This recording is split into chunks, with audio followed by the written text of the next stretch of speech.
Is that better? Oh. Oh, the light's on now.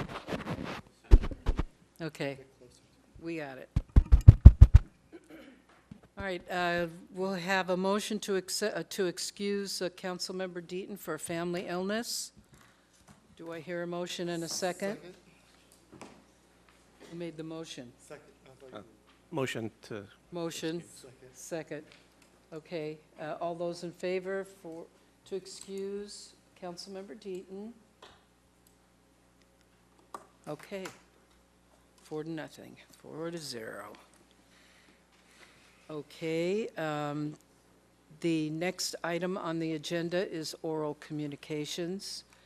At this time, members of the public may address the council regarding any items within the subject matter jurisdiction of the City Council.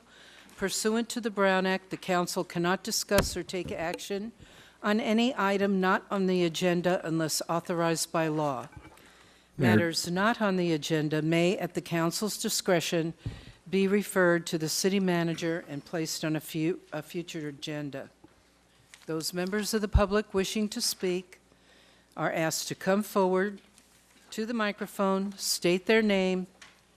All speakers will be limited to a period of 5 minutes. Any documents that you may have, please pass to the city clerk and she will distribute them. Mayor, can we just note that this is a special meeting, this I did, 6 didn't o'clock? I?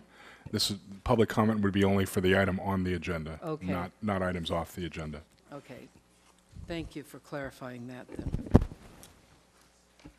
Are there any oral communications on this part of the agenda? Okay. Seeing no one, we'll go right into the study session. Review of capital improvement projects, prioritization, including the storm drain projects. And City Manager, can we have a staff report? Yes, Mayor, thank you. In lieu of the time tonight, to make sure we have enough time to cover, hopefully, staff's presentation and have time for council questions as well and comments, I'm going to, without further delay, turn it over to our new Director of Public Works, City Engineer Steve Miter. I want to welcome him as well. This is his first council meeting tonight. So, Steve. Thank you, Jill. All mayor, members of the council, I'd like to go ahead and go into our overview of our presentation tonight. The city has, my first set of slides, I'm going to go through the definitions of storm drain system, an overview of the storm drain system, and then I'm going to have Dave Spitzer, our associate engineer, go through Dave Spitzer, our associate engineer, go through the actual system overview in terms of the actual master plan findings and recommendations and project we've already completed to date. And then we'll have our finance director at the last set of slides. Project financing options. Vicki Beasley will be giving that part of the presentation. So I'm going to go ahead and go with the first set of slides. Let's start out with the definition. And the important definition is, so what is a master plan of drainage? You've heard that statement. We'll be talking from that report tonight. A guide for establishing logical and cost-effective funding levels for future drainage improvements to protect public safety and property. We have a master plan of drainage that was originally authored back in 1999 and updated in 2008. And that we'll be going through the details of this report tonight.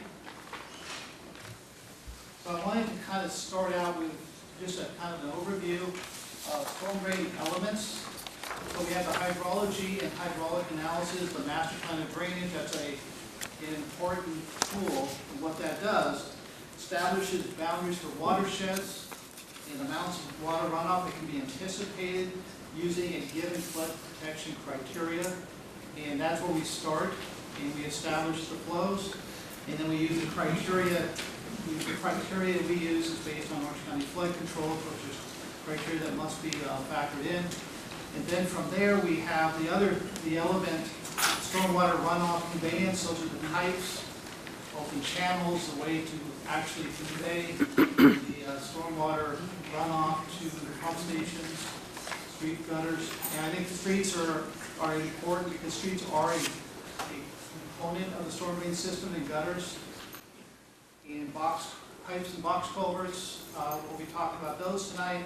Of course, catch basin and grates, those are extremely important elements. That is the device to get the water off the street into the pipes.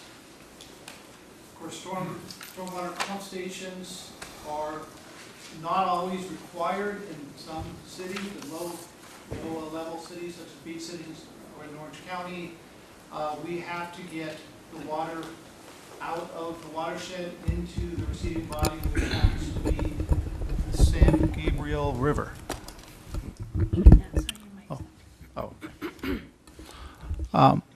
Much better. Okay.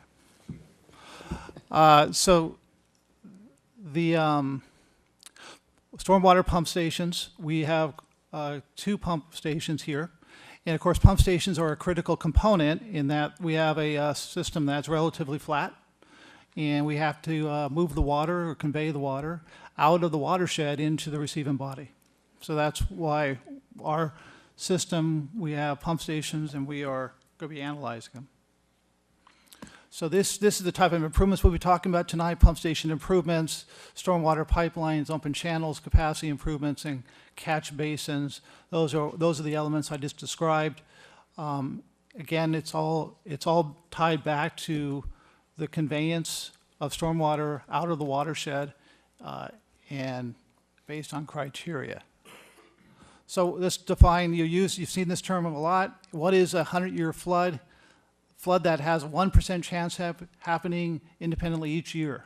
So what's that mean? You're given 100 cards numbered consecutively 1 through 100, with card 1 representing a 100-year flood. Each year you pick a random number 1 of the cards from a full deck, and that's a 1% chance of getting that card. So that's the criteria that is standard, and you hear that a lot, and we are essentially using that criteria. And okay, flood protection goals. Major goal, keep water at least 1 foot below finished floor elevation for a 100-year flood. And other goals, arterial highways, 10-year flood, keep 1 lane of traffic open. Local streets, 10-year flood, maintain water below curb. And again, I was just mentioning streets are a critical element of the conveyance system. And that's why the streets are actually designed to do that. The key point is to design catch basins to remove water off the streets at calculated points, and we will be looking at that through the analysis. So here's a graphic to kind of show how the streets play into this. Arterial highway, you can see, and it says 10-year flood level, 25-year sump conditions. We do have sump conditions in the city, and that means a kind of a low point, almost like a bowl. And at the 10-year level, it's designed, or it should be designed, to go right at top of curb. So at the 25-year sump level, it will flood the street, and in arterial, it will flood the street, and it will actually lose two lanes. And local streets are designed to be top of curb, and considered a design condition is the lane is not clear. So that is a local street criteria. That's out of the Orange County Flood Control Manual.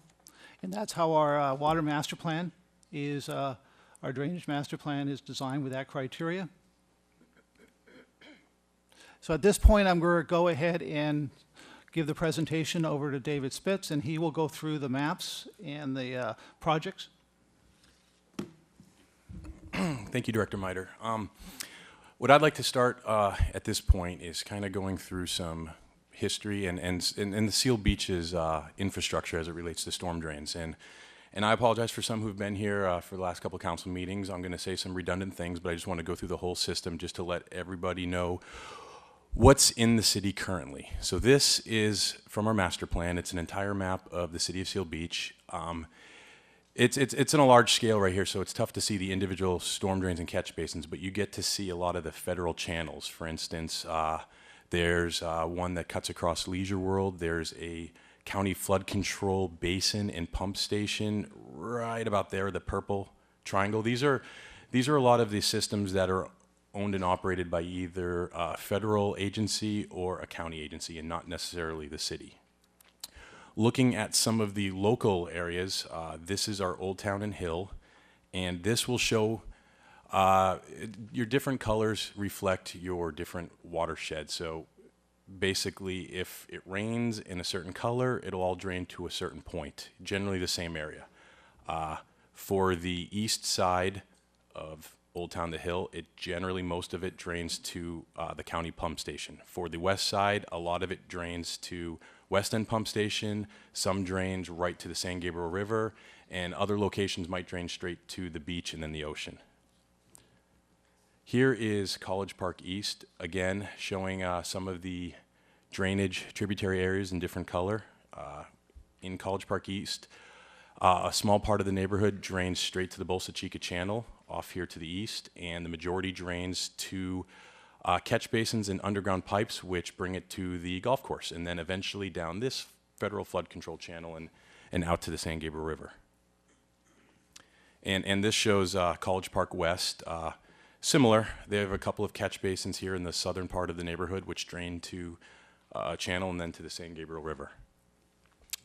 Now, in the last 10 years or so, one of the things I wanted to bring about as this presentation is gearing towards budget concepts and cost-related concepts, I just wanted to bring about, since this master plan was developed back in '08, and actually going even a little further back to times after the 2004-2005 ad hoc committee on drainage, the city has put together a lot of storm drain projects, and I basically have them all listed here. This is just the last 10 years worth, and as you can see, the grand total in the bottom is a little over $10 million the city has spent in the last 10 years on storm drain projects.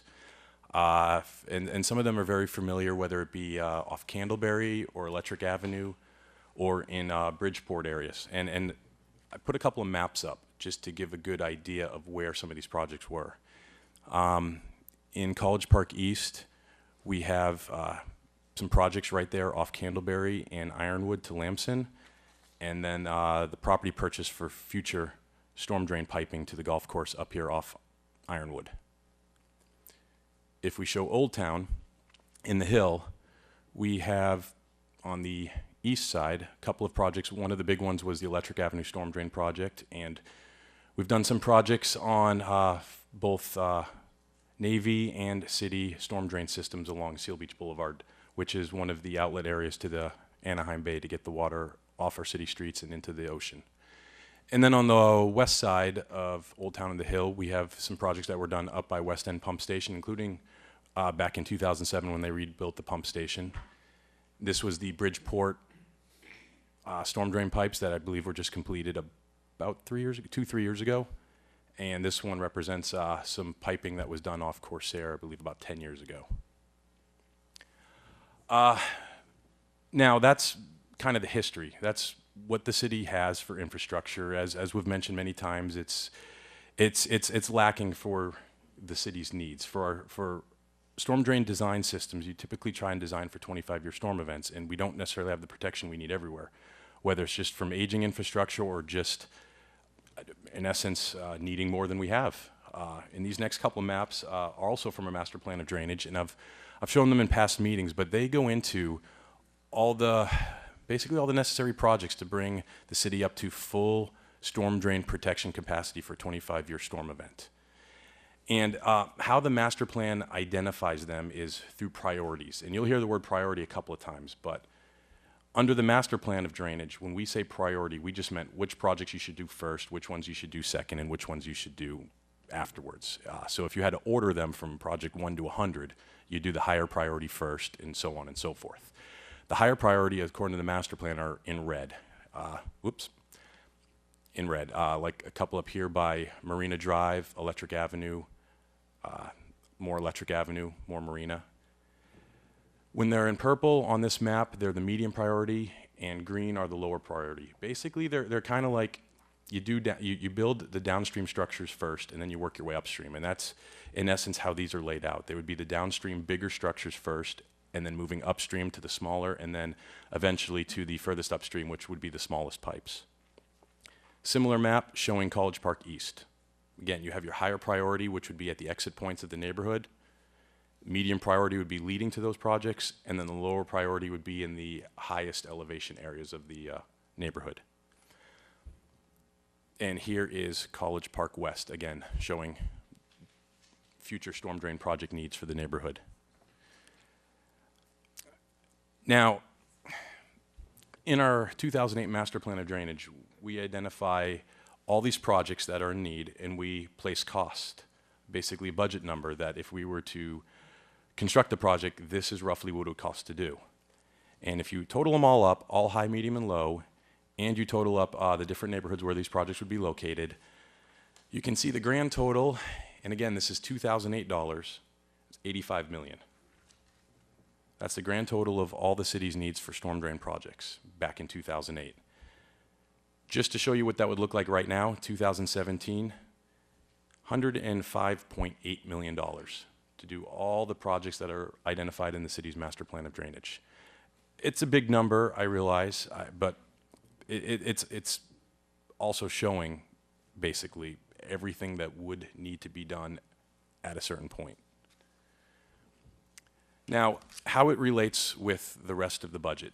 We brought a workshop, or we brought a presentation back during some 5-year CIP budget workshops about a year ago.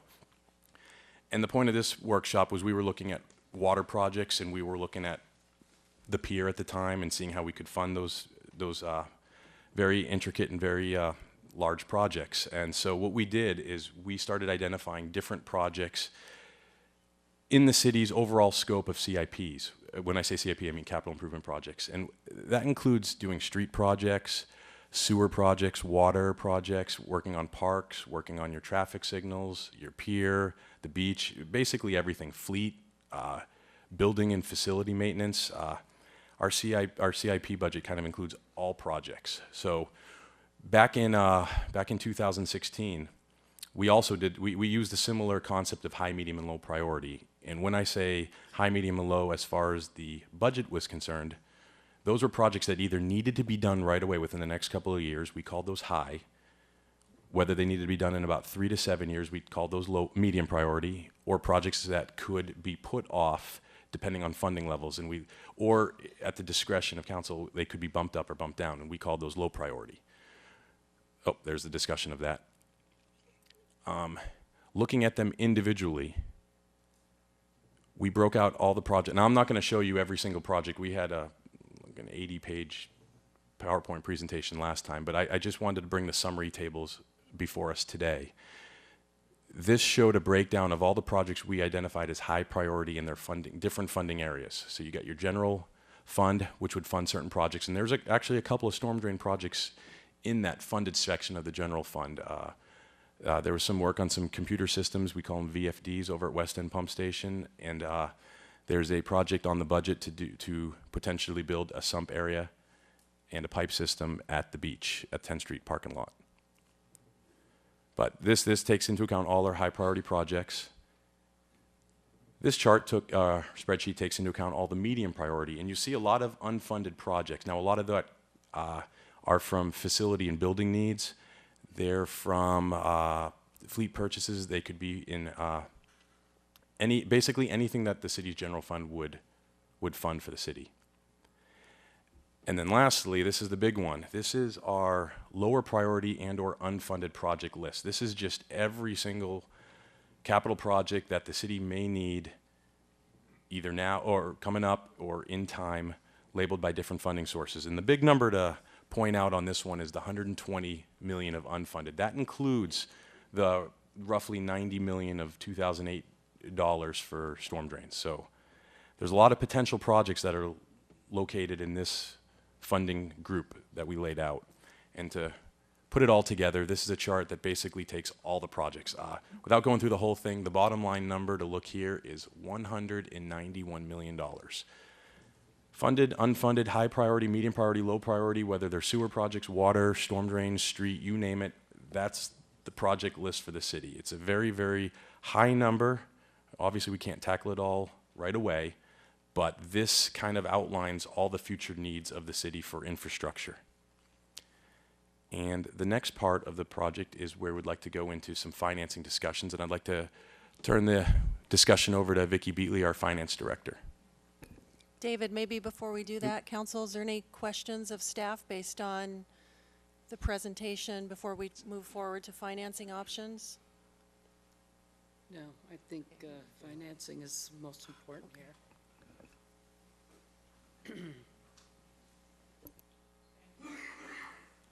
David, I will give a brief introduction, just a reminder about the slides. So when we had the presentation in January, these were just brief categories of financing options that were available to us at that time, just in large chunks. So rate increases, we could offset some of these potential projects with rate increases in water or sewer.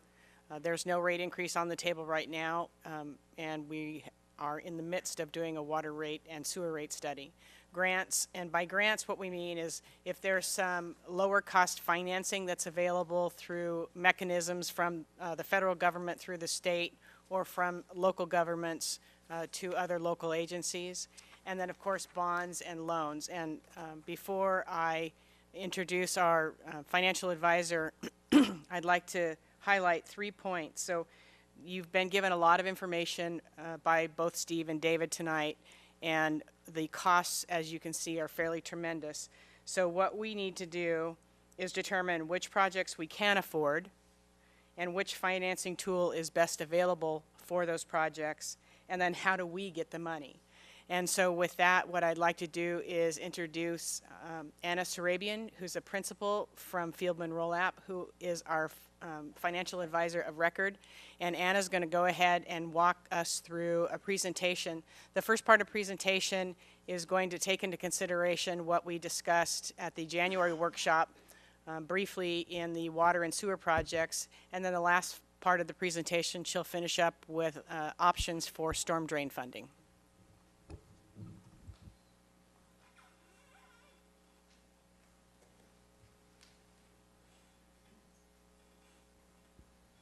Thank you, Vicky. Good evening, Mayor, members of the council, and Sarabian with Fieldman. Thanks for inviting me tonight to cover the funding options we looked at. Some of them for the first 2 parts of my presentation may sound a little bit repetitive, or you may have already discussed them last year in the March workshop, but we just wanted to bring them back in as a reminder of what is out there for you. The presentation is organized into 3 parts. The first part is focused on the pier improvements, which were contemplated last year. And some time has passed between then and now, but the options are still valid. The only update will be as to costs and the timeline. The second part of the presentation is focused on the water fund projects, and the third part is focused on the storm water and storm drainage projects. In terms of the pier upgrade project, when you first started looking at the pier project, the costs were estimated at a little over $3.8 million. And the timeline for completion was about 12 months from beginning to end. There were, however, some approvals that had to take place from the Coastal Commission, and also renegotiation of the lease with the state of California. And this was considered an emergency project, and was a high priority project for the city and the council. We looked at various funding options for marinas, ports, and harbors and piers as well.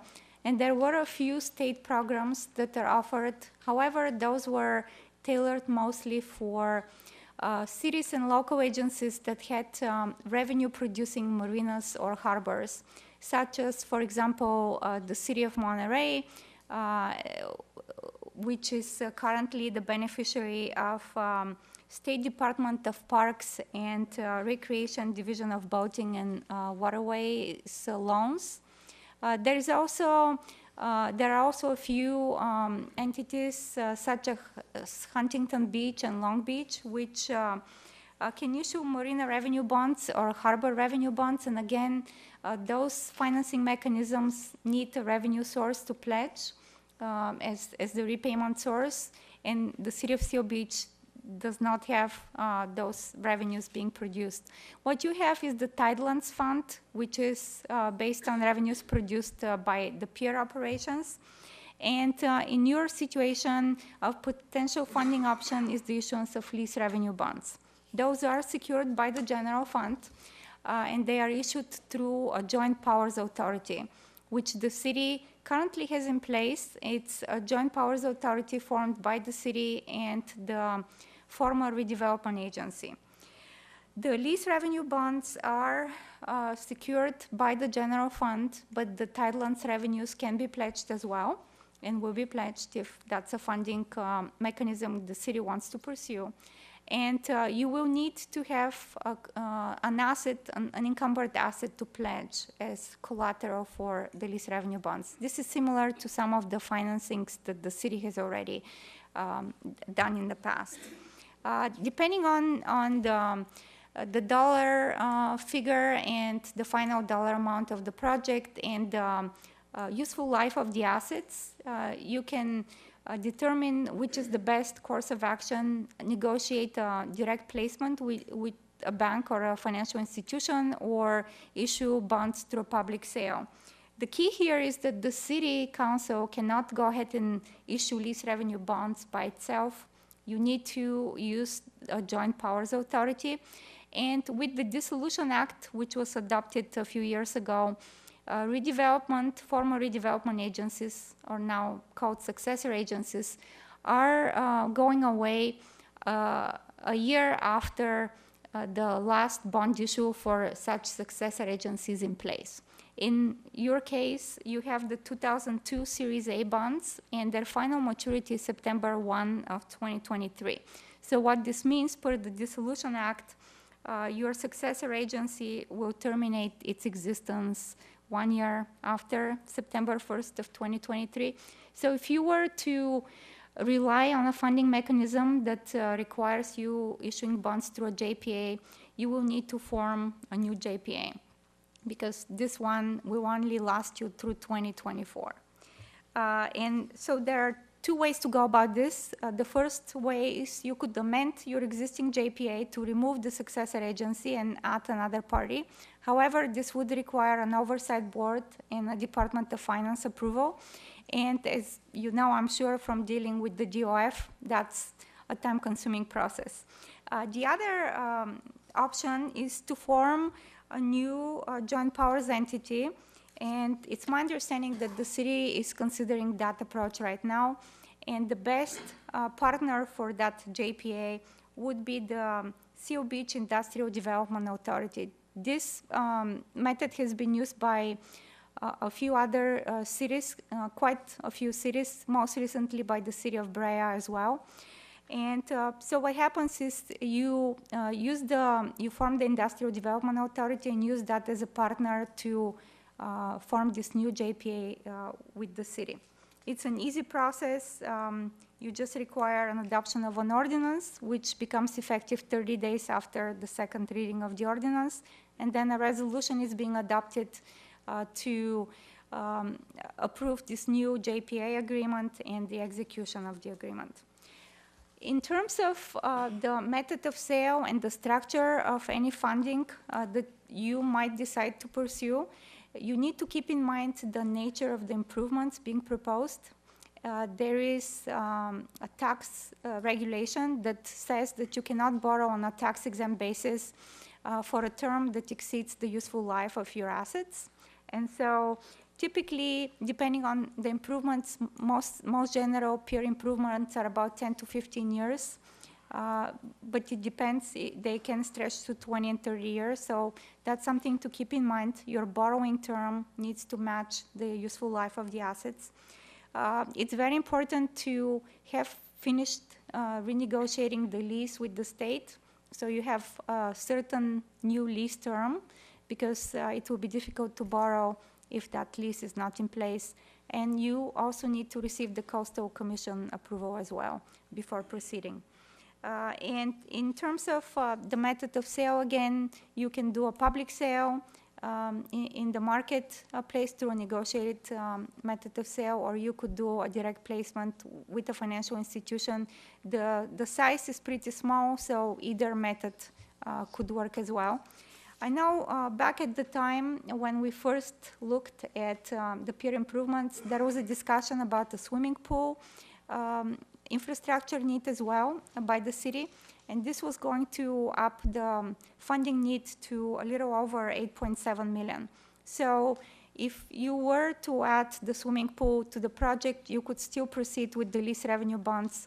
However, the asset that you will be pledging needs to have the value that equals the value you're borrowing.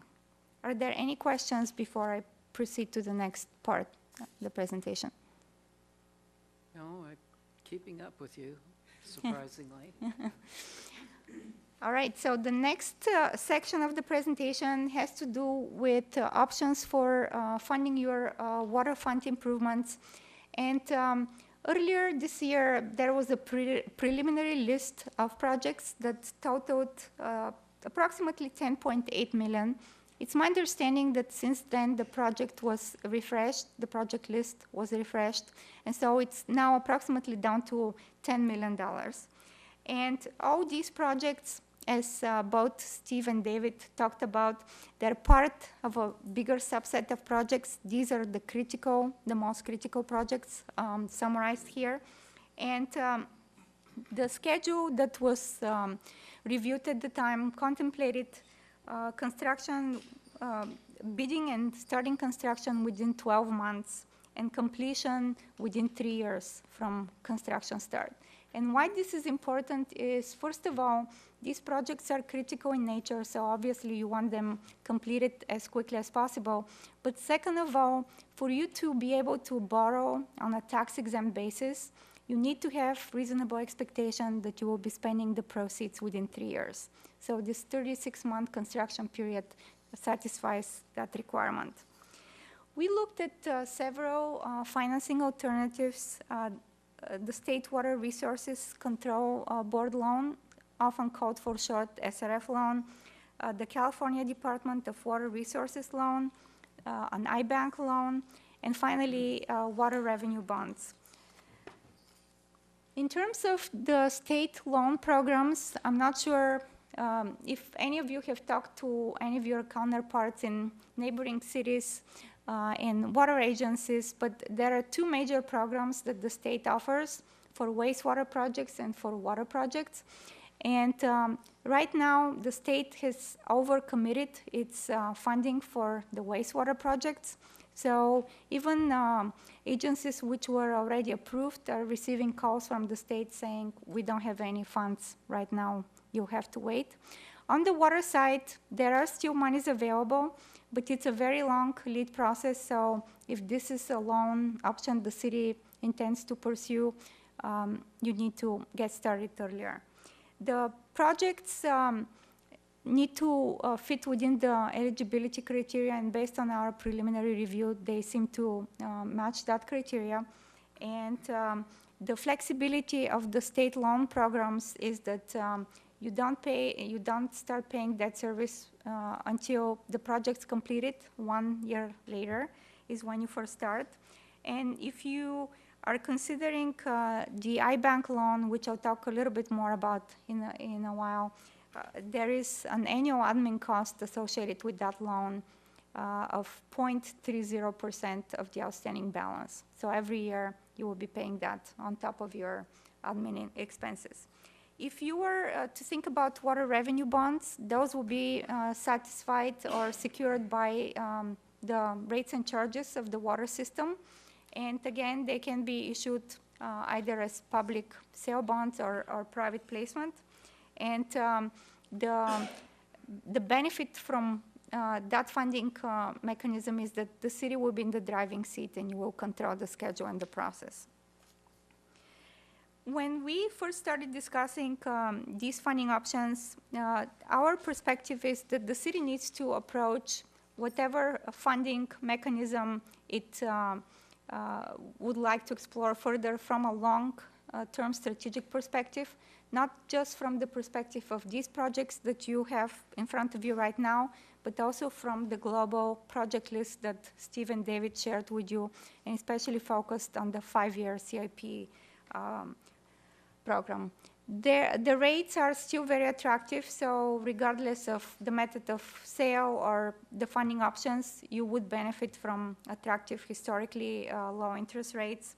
And as your water projects typically have very long useful lives, you could borrow over a 30-year term, which will lower your annual payment. I already mentioned the water revenue bonds. The benefit there is that you're in the driving seat, and you dictate the schedule, and you control the schedule, and you can get it done per your desire. The water revenue bonds for credits that are in the AA and higher category do not require reserve funds, so that helps you size your new issue appropriately, as opposed to incurring negative arbitrage from increasing the size by adding a reserve requirement. The SRF loans now require reserves, so that's something you need to keep in mind, that you may need to set money aside to satisfy that reserve requirement. If you were to consider issuing water revenue bonds, those will have to be issued, since they're a new money issue, through the JPA that the city will be forming. Any questions? Are we AA? I don't believe we have a rating. You don't have a rating right now, but you have very strong wealth indicators and healthy reserves. So as a city, yes. For the water revenue bonds, the rating will be based on your water fund, not the general fund. So it will be based on the strength of the water rates and potential coverage that you will have. Okay. Then the third part of my presentation, I'm sorry, did you have a question? Keep going. Okay. Has to do with the stormwater projects. And you all know that back in January, when we had the first storm for the new year, there were flooding issues in the city, and the West End pump station was declared as an emergency project, along with a few other projects that David and Steve talked about. So we looked at various funding options, and also looked at what other agencies do and how they fund their storm drainage issues. And from a historical perspective, there are 4 or 5 main sources of funding such type of projects. The most common one is from service fees. These are stormwater fees which are levied either monthly or quarterly on properties within the city, both tax-paying and non-tax-paying properties, and those revenue sources are used for such projects. There are also agencies, such as yourself right now, that use their general fund for funding these projects. However, that cannibalizes those general fund revenues, which can be used for other projects within the city.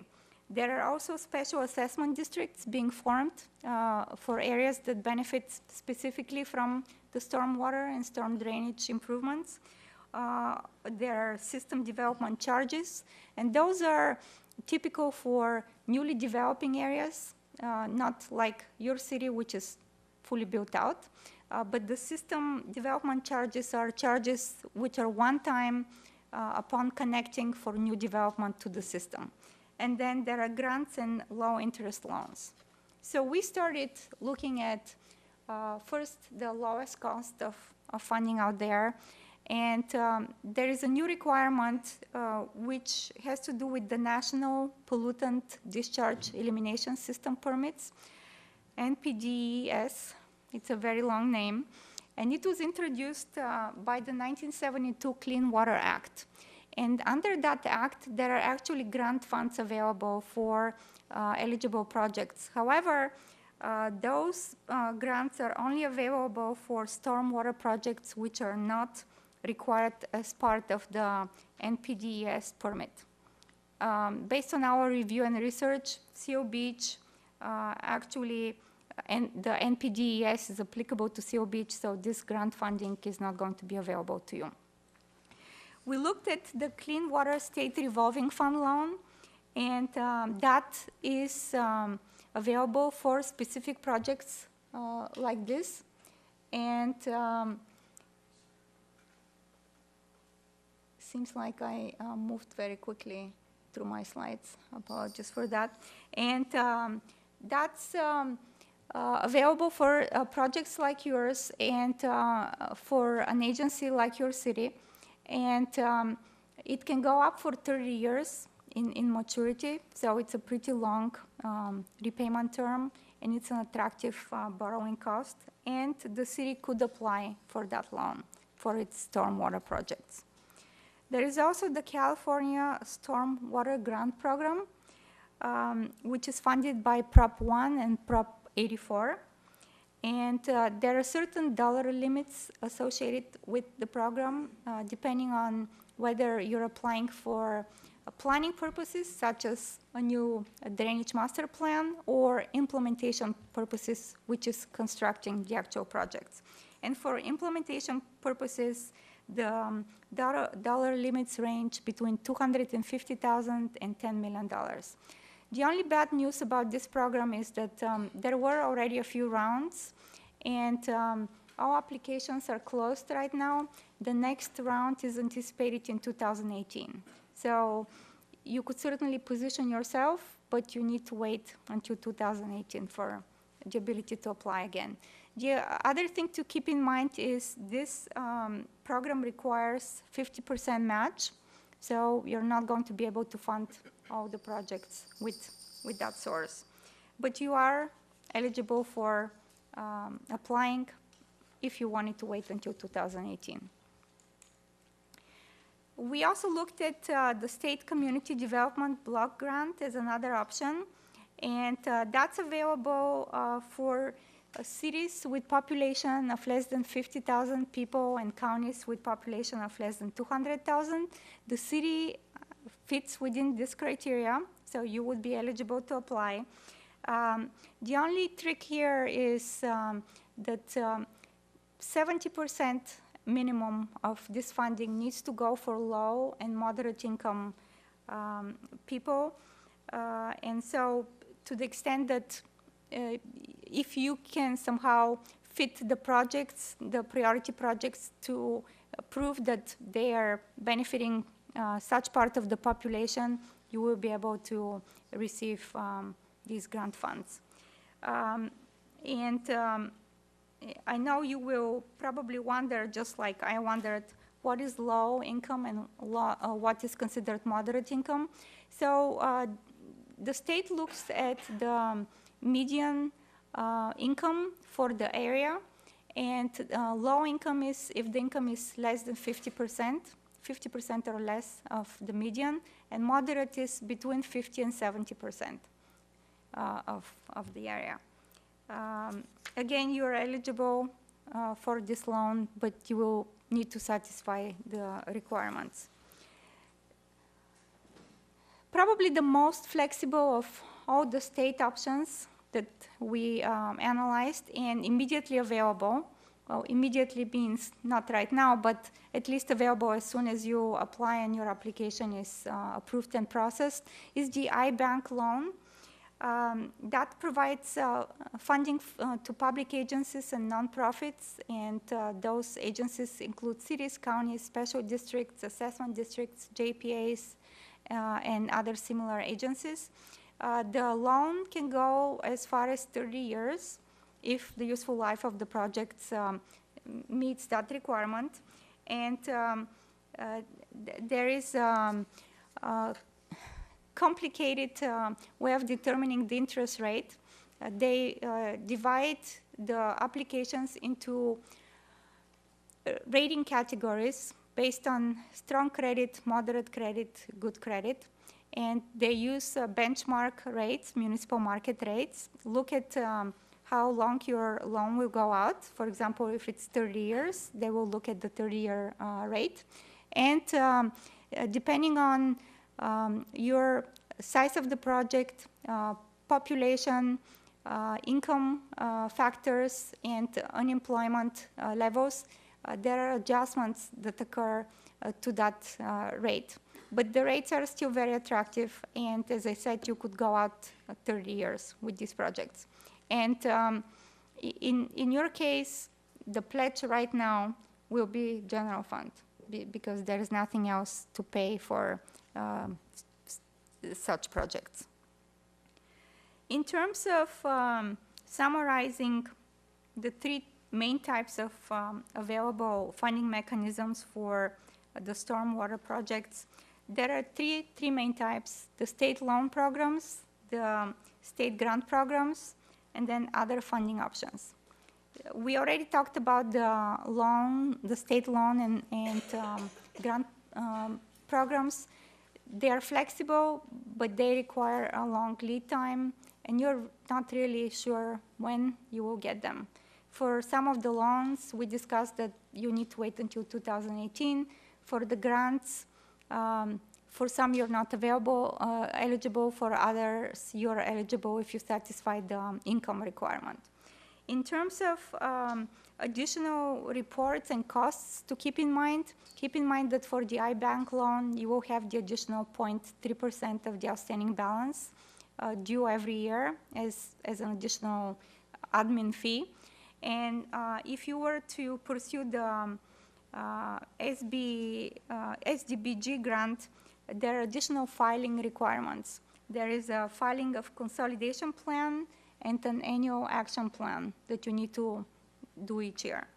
Other funding options that we looked at were a parcel tax, which requires 2/3 approval by your registered voters.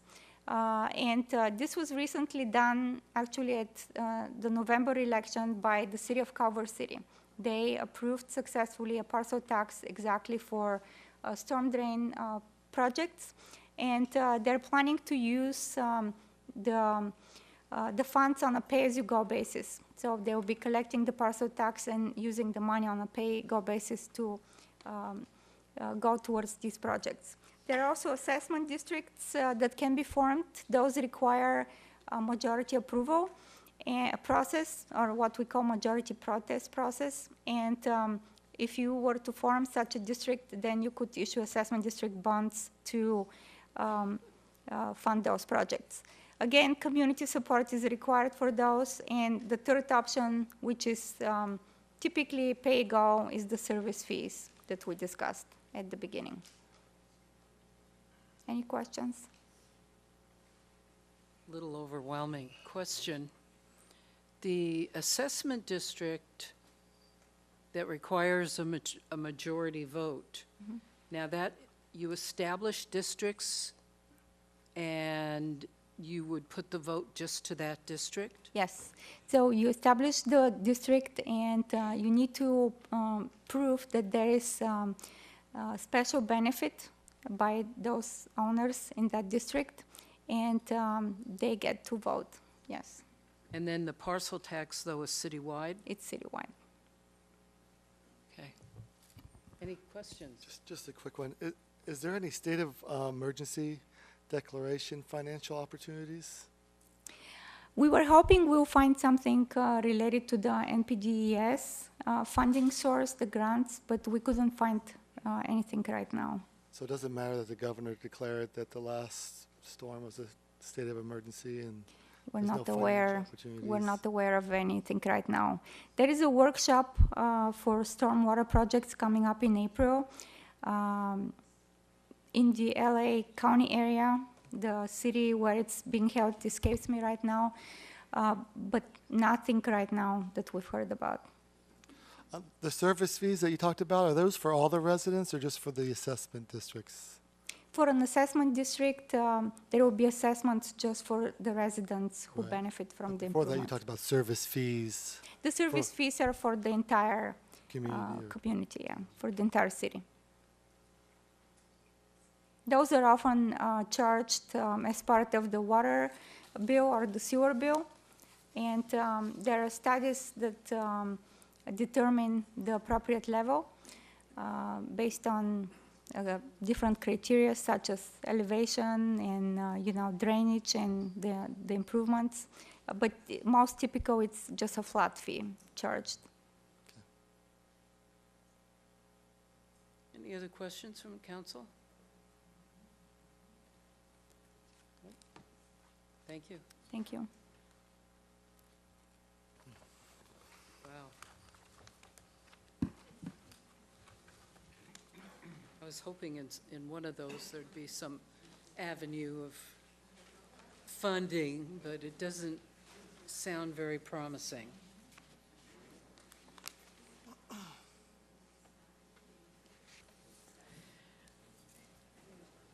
Are we finished? Is there anything else we need to do? Are we going to have an opportunity to reorder the priority list in light of what's happened with the storm drain issue? So Mayor, if I could, that was primarily the intent of tonight's discussion is based on the council's direction last year in terms of the capital improvement program and prioritizing in high, medium, and low, given what we know now about the storm drain system. If there was a desire of the council to perhaps look at moving up some of those storm drain projects from low into medium or high, and if that's the case, some of the financing options that are out there and available, and I know it's a discussion that we don't have time for tonight, that we need to continue forward, but if that's a desire of the council, we can re-agendize it for another study session discussion. Is that'd be there important to do. agreement with the council that we take another look at Absolutely. the CIP and the prioritization that we did last time versus the changing situation? Is that all right? So, Oh, yeah. go ahead. I think it's a good idea. But I did have a couple of questions about David Spitz's slides, if we can just take the time to look at that real fast. Yeah, sure, Can we you can bring those bring it back back up again? I know, in 1999 and 2008, you had a plan. I mean, is that still in progress? I mean, I saw that you did a lot of work, $10 million plus from 2008 to 9. Are we progressing along on that plan, or is that just dead in the water, or how's that?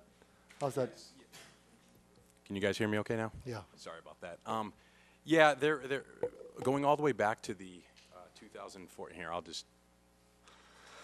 if we go all the way back to the 2004 ad hoc committee, and then with the inclusion of the 2008 master plan of drainage, these were all the projects we've done since then. Right. A lot of these were the highest, I keep using the word priority, but were the highest labeled projects that came out of the ad hoc committee and then the master plan of drainage. Now, some of these, when we put together the master plan of drainage, what you may see is it's not listed on this map. Here's Candleberry. Okay. Because when we created this master plan, this project was already in the works and being completed, or might have already been just about done at that point, or was already budgeted. So we didn't include that in the master plan. We were just including projects moving forward at that So time. you're still moving forward on the plan. It's not. Yes, It yes. hasn't stopped or subsided. Right. Whenever the direction of the council is to budget funding for staff to, continue forward with storm drain projects, yes, we definitely will. Pick another one off the list, so to speak. Pretty much. We would go with the high priority locations, or if there were specific recommendations or decisions to go with another area, for instance, that's where we would go. Okay, I guess we'll revisit that. Slide number 4 showed the pump stations, and was there any discussion about the 4 bays being increased, the capacity, or would that help at all? I'm just throwing that out there. Just Yeah, it would for help. discussion. There are projects listed in this master plan of To drainage add for the West End pump station to capacity. be additions put in, and part of that would be to redo the 4 bay, add capacity, add extra piping to the pump station itself, Okay, and additional discharge pipes. and that would help, I think. Completely, yes. And as far as the streets being part of the conveyance system, can you just elaborate just briefly on that?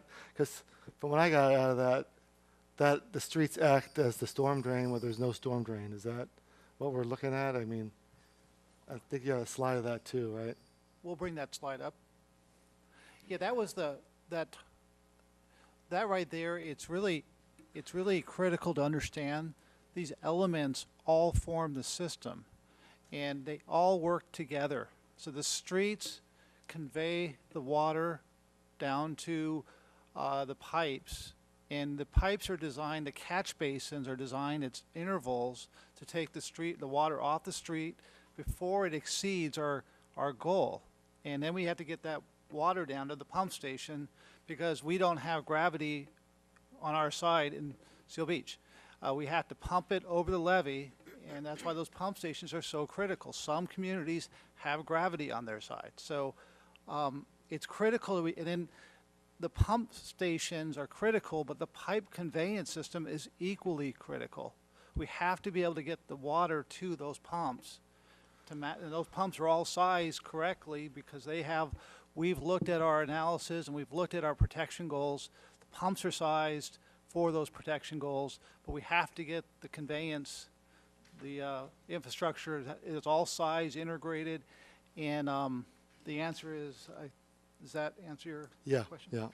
And do we ever seek assistance from like Orange County Flood Control District or the Department of Transportation for Pacific Coast Highway flooding type issues? Is that something we can maybe look at in the near future? I'd like to kind of visit that because I noticed on Pacific Coast Highway and Marina Drive, it tends to flood a lot, Actually, and as well as the Flood Control District too. absolutely. We have one of the projects that we have constructed, it was one of our box projects, box culverts.